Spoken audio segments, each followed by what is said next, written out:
大家好，我是小鹅。今天用面粉和萝卜分享一个简单又好吃的美食新做法。200克面粉加入110克温水，揉成偏软的面团，然后盖上盖醒着。30克面粉加入20克熟油，搅拌成稠油酥。萝卜洗净，擦成细丝，再稍微剁几下，不需要剁得太碎。加1勺盐，抓均匀，腌10分钟，杀下水分。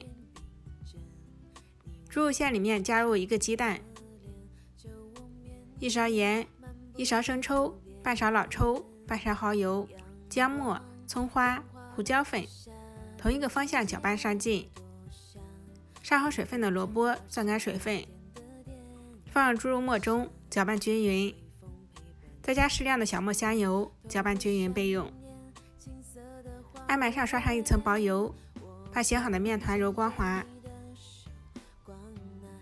然后切成8等份，每一份再揉成光滑的小圆球，然后擀成长方形的面片，均匀的刷上一层油酥，然后折叠过来，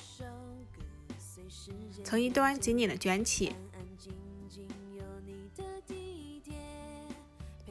我们开口朝上按扁，擀成圆形的薄面片，放上调好的萝卜猪肉馅，然后用包包子的方式进行收口。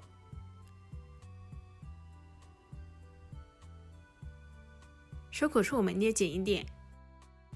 电饼称选馅饼模式，刷少许油，饼的开口朝下，用手轻轻按扁，上面再刷上一层油，锁住内部水分，盖盖烙4分钟，然后翻面盖上盖，再烙4分钟。饼的两面金黄，按压可以快速回弹就熟透了。这样做的萝卜肉饼，外皮酥脆，内馅鲜美多汁，而且层次分明，特别好吃。